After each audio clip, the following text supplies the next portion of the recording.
Salut à toutes et à tous, bienvenue pour cette nouvelle vidéo. Aujourd'hui, vous vous en rendez peut-être compte, nouvel éclairage, petite chemise, je sais pas ce qu'on célèbre, mais en tout cas ça va bien se passer, ça va être cool. Plus sérieusement, parlons du sujet d'aujourd'hui. Est-ce qu'on peut jouer sur Mac? Ça c'est une question qui déchaîne les passions. Les hard gamers vont vous dire, attends mais tu joues sur Mac? Mais non mais c'est débile, non mais t'as rien dans la tête ou quoi là? Alors est-ce qu'ils ont vraiment raison de se moquer de vous? Est-ce qu'on peut jouer sur Mac? Mais est-ce que surtout on peut jouer confortablement sur Mac? C'est une question à laquelle on va répondre aujourd'hui. Alors oui, on peut jouer sur Mac, non sans peine, mais oui, on peut jouer sur Mac. Bon, vous vous en doutez, si vous jouez à des jeux pas très gourmands, du style des jeux 2D, certains jeux de rôle, certains jeux un peu point and click à l'ancienne, ça peut aller, pas de souci. Tant que graphiquement le jeu n'est pas trop poussé et qu'il n'y a pas trop d'animation graphique, peu importe que vous ayez un Mac, un MacBook avec carte graphique, pas de carte graphique dédiée, ça devrait bien se passer. Autre point important, si vous voulez jouer sur Mac, attention, on ne pousse pas les réglages à fond. Même si vous avez un Mac ou un MacBook avec une carte graphique intégrée et dédiée. Moi par exemple, j'ai un MacBook Pro 15 pouces. Modèle 2018 équipé d'une carte graphique AMD.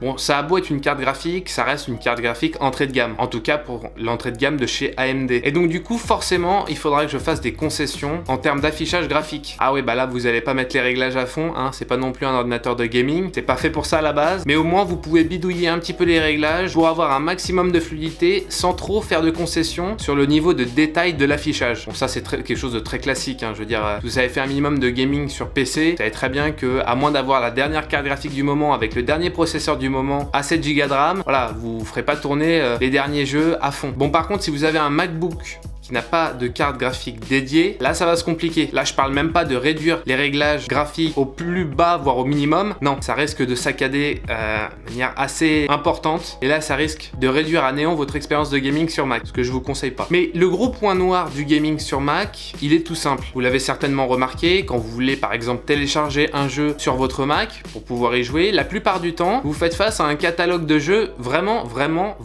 très réduit. Et ça c'est tout simple, il faut partir pour cela de la base de la création d'un jeu vidéo. Et oui, parce que les développeurs, quand ils créent un jeu, bah ils pensent pas Mac en premier. Bon, ils ont pas tort, parce que la communauté gamer sur Mac, pas très nombreux. Ils sont beaucoup plus nombreux du côté PC, du côté Windows. Donc voilà, quand les développeurs développent un jeu, bah ils développent tout simplement les jeux optimisés dans un premier temps pour les PC. Ça c'est la vraie raison, problème du gaming sur Mac. Alors vous avez quand même remarqué, certes, il y a moins de jeux sur Mac que sur PC, mais il y en a quand même. Donc pourquoi il y en a quand même? Parce que tout simplement ces jeux-là ont été optimisés pour macOS. Alors il y en a pas beaucoup. Pour être sûr que votre jeu soit optimisé pour macOS, bah il faut tout simplement voir si vous le trouvez pourquoi pas sur l'App Store Mac. Si vous trouvez un jeu sur cet App Store, il y a de grandes chances pour qu'il soit optimisé pour l'univers macOS. Bon, il y a des petits jeux indépendants, mais il y a aussi de grosses licences. Je pense notamment à Tomb Raider, voire même à Dirt, un bon jeu de course, c'est sympa. Donc voilà, pas de panique, vous trouverez quand même de quoi jouer. Bon, on n'oublie pas non plus certaines grosses licences comme Fortnite, et je m'en suis fait ma propre expérience. C'est vrai qu'il tourne très bien sur Mac, même si c'est vrai, là, j'ai une carte graphique dédiée, donc ça paraît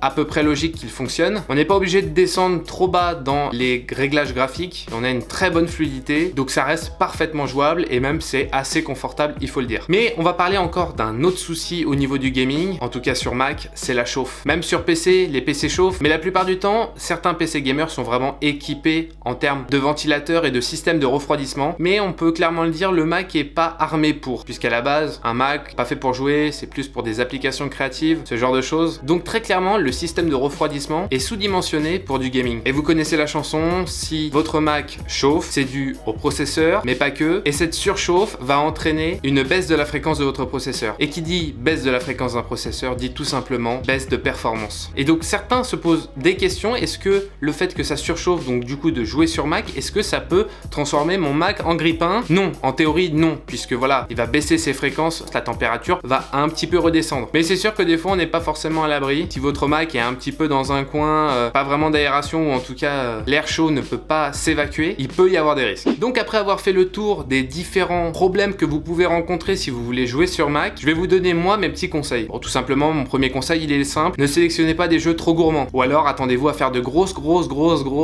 concessions en termes de performance graphique. Bien sélectionner les jeux optimisés pour Mac, comme je vous l'ai dit directement dans la boutique de l'App Store sur Mac, ou certains jeux comme Fortnite et d'autres d'autres qui sont optimisés pour Mac. Bon, si le catalogue de jeux sur Mac, vous le trouvez beaucoup trop réduit, n'hésitez pas, et ça c'est un très bon conseil, à installer Windows sur votre Mac. Bon, j'ai fait une vidéo là-dessus, n'hésitez pas à aller la regarder aussi, ça vous donnera des petites pistes pour installer Windows sur Mac, mais c'est vraiment une très bonne solution, parce que là, si vous installez Windows sur votre Mac, vous vous retrouvez avec un catalogue beaucoup plus étoffé, et les jeux seront cette fois-ci optimisés pour Windows, et comme vous avez Windows sur votre Mac, les soucis d'optimisation s'envolent. Et dernier conseil que je peux vous donner, laissez respirer votre Mac. Tout simplement, grâce à des petits accessoires qui peuvent être très sympas. Moi, par exemple, je me suis offert ce qu'on appelle un petit stand, c'est un support où on pose son MacBook dessus. C'est pas mal parce que ça surélève le MacBook, donc ça lui permet de beaucoup mieux respirer. Que je me suis rendu compte dans le passé, aux alentours de mon Mac, sur mon bureau, je ressentais de la chaleur qui avait du mal à se disperser. Et très simplement, je me suis acheté ce petit accessoire à peine 20 €. Et là, j'ai vraiment l'impression que mon Mac respire mieux, que la chaleur s'évacue mieux. Et qui dit un meilleur refroidissement, dit un processeur qui ne baisse pas ses cadences et donc qui reste toujours plus performant. Ça, c'est un bon conseil également.